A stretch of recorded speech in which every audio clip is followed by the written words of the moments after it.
médiévale, avec ses vieilles pierres, ses petites rues pavées et son patrimoine. Et quand on monte en haut de la tour des fiefs,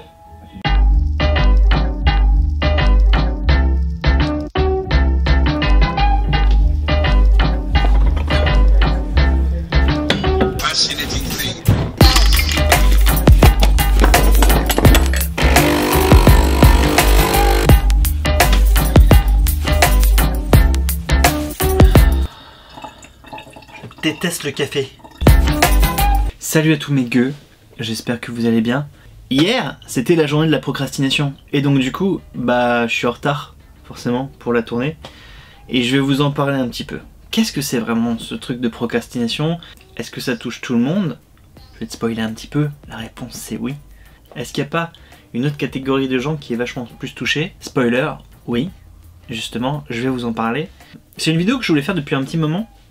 Du coup, profitez du thème de la procrastination pour pouvoir parler du trouble de l'attention, parce que oui mes petits amis, il se trouve que c'est une des caractéristiques de ce trouble. Comme tu peux le voir, c'est un nouveau setup. Je vais rajouter des petits trucs de temps en temps. Mets-toi à l'aise, on va discuter un petit peu. D'ailleurs, on va se barrer. On se casse. Attends.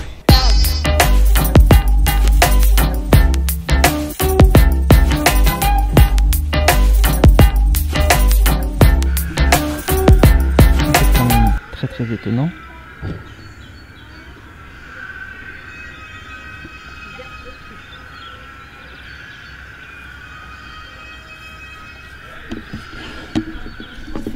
C'est fou ça. Mais alors Jamy, au final, c'est quoi la procrastination? Pour expliquer la procrastination, il faut déjà que j'explique un petit peu ce que c'est que le sentiment qu'on peut ressentir face à une tâche qui normalement devrait être prioritaire, les mecs. Face à une tâche prioritaire, même si elle est extrêmement pénible, il y a quand même un sentiment d'accomplissement qui devrait arriver derrière, ou du moins la sensation d'obligation, parce que si on ne fait pas cette tâche prioritaire, eh bien on est dans la merde, comme par exemple préparer une présentation, un exposé, ou faire la vaisselle avant que ta copine arrive. Eh bien forcément, vu que c'est quelque chose de pas cool à faire, en tout cas normalement les gens n'aiment pas trop, il se trouve qu'il existe un sentiment hyper négatif qui y est associé. La procrastination arrive à partir du moment où ce sentiment négatif l'emporte sur l'urgence ou la nécessité vraiment prioritaire de la tâche qui doit être accomplie. Et du coup, c'est pas par manque de courage que les choses ne sont pas faites. Non, c'est juste que on n'arrive pas à aller au-delà de ce sentiment négatif qui vraiment l'emporte sur tout. Et au final, on préfère faire n'importe quoi d'autre du moment que ce n'est pas cette tâche qui est censée être prioritaire. Le problème, c'est que dans la vie de tous les jours, c'est pas trop possible de pouvoir repousser les trucs. Et quand tu es atteint d'un trouble de l'attention, tu t'en rends pas vraiment compte. Et la procrastination, si tu veux, c'est un petit peu ton mode de vie. Ce qui fait qu'au final, tu deviens très rapidement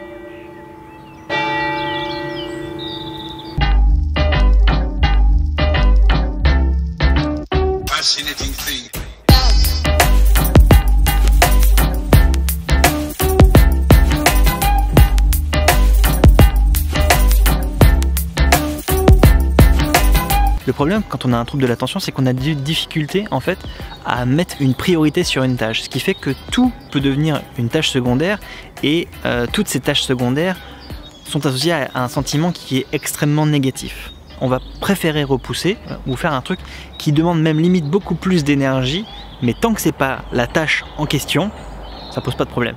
Je me souviens une fois, il fallait absolument que je révise pour un partiel qui était hyper important, et j'ai préféré planter des clous, monter cette fameuse étagère qui attendait depuis plus de 6 mois d'être montée, aller à Castorama, aller acheter les outils, revenir chez moi, faire les mesures et tout, ça m'a pris un après-midi complet. C'était hyper relou, mais moins relou que de réviser mon partiel. Il en découle que le moindre petit problème qui arrive dans un agenda, qui vient un petit peu bousculer ton emploi du temps habituel, va transformer tout le reste en une montagne énorme, infranchissable. Il y a des petits malins à chaque fois, les gens normaux, qui disent « Mais mec, tu n'as qu'à faire un premier pas, puis un autre pas, puis un autre pas, et tu verras que au fur et à mesure, ta tâche va être complètement accomplie. Pauvre fou. On le sait ça. Merci les mecs. Le truc c'est que comme on ne sait pas prioriser les choses, eh bien on ne sait pas par quelle boule prendre. Et au final le temps passe, le temps passe, le temps passe, le temps passe. Et c'est pas qu'on veut pas le faire, c'est qu'on ne sait pas comment le faire. Beaucoup de gens qui ont des troubles de l'attention ont eu forcément dans leur carnet de notes problème de concentration, ça un classique, problème de lenteur, super, mais surtout manque de méthodologie.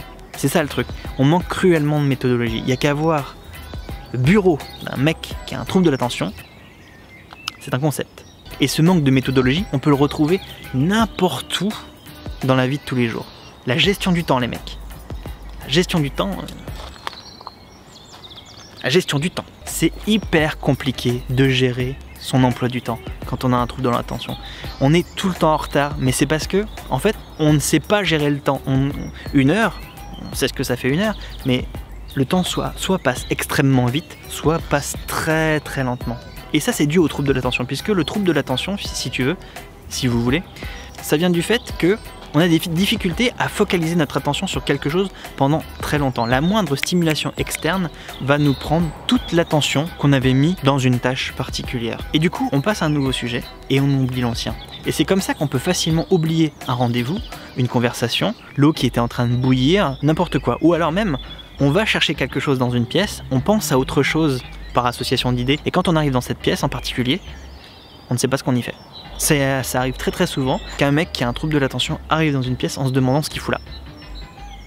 C'est peut-être arrivé à des gens normaux, on va dire. Vous savez un petit peu, quand vous êtes dans vos pensées en train de conduire et puis que d'un seul coup, vous vous rendez compte que vous vous plantez de chemin parce que machinalement vous êtes allé à un endroit et c'était pas du tout par là qu'il fallait passer. Et ben c'est un petit peu comme ça, mais tous les jours pour les gens qui ont des troubles de l'attention. La procrastination, finalement, c'est pas un problème de flemme, bien que du coup ça se transforme en flemme. C'est juste que comme il y a cette difficulté de gestion du temps, de gestion de la difficulté d'une tâche, de gestion de la priorité d'une tâche, au final, on préfère la mettre de côté et l'entasser bien dans un petit coin, hein, qui fait bien plaisir à la fin quand on est dans l'urgence. Parce qu'au final, la question va se résoudre à ça, la gestion de l'urgence. On va s'habituer à être tout le temps dans l'urgence. Et quelqu'un qui a un trouble de l'attention va pouvoir s'en sortir si la pression de l'urgence va être plutôt stimulante ou au contraire complètement paralysante. Ajoutez à ça que il y a une grosse part des gens qui ont des troubles de l'attention qui en plus ont une hyperactivité et qui ont du mal à gérer la frustration et en plus la pression et qui ont besoin de l'évacuer d'une certaine façon hyperactive. Tout ça pour vous dire les mecs qu'au final c'était la journée de la procrastination il y a 2 jours, et oui, je ne savais pas par quel bout prendre cette vidéo, où est-ce que je devais la tourner, comment je devais vous en parler. Et c'est pour ça d'ailleurs que ça fait des mois et des mois que je ne fais pas de vidéo sur la vulgarisation scientifique, médicale, parce que c'est un truc qui me donne envie, mais c'est tellement gros que je ne sais pas par quel bout le prendre. Mais vous inquiétez pas, je travaille le truc, et maintenant il risque d'y avoir normalement quelques vidéos qui vont arriver sur cette chaîne, et je vais essayer de le faire de la façon la plus régulière possible. À tous les procrastinateurs, à tous ceux qui ont des troubles de l'attention, pensez pour vous les mecs, partagez cette vidéo à tous les gens qui vous entourent et qui ne comprennent pas spécialement votre délire, pourquoi vous êtes toujours en retard, pourquoi vous avez des difficultés à vous concentrer, pourquoi vous remettez tout au lendemain, hein. C'est pas une flemme comme la plupart des gens le vivent, ils disent ouais c'est la flemme, moi je suis trop fatigué les mecs donc je comprends que la procrastination c'est ça finalement. Non les mecs, c'est vraiment un gros souci, donc partage cette vidéo à tous les gens qui ne comprennent pas. Laisse un like, j'espère que cette vidéo t'a plu, j'espère que le décor t'a plu, je te laisse avec ce décor magnifique. Des bisous, salut mes gueux.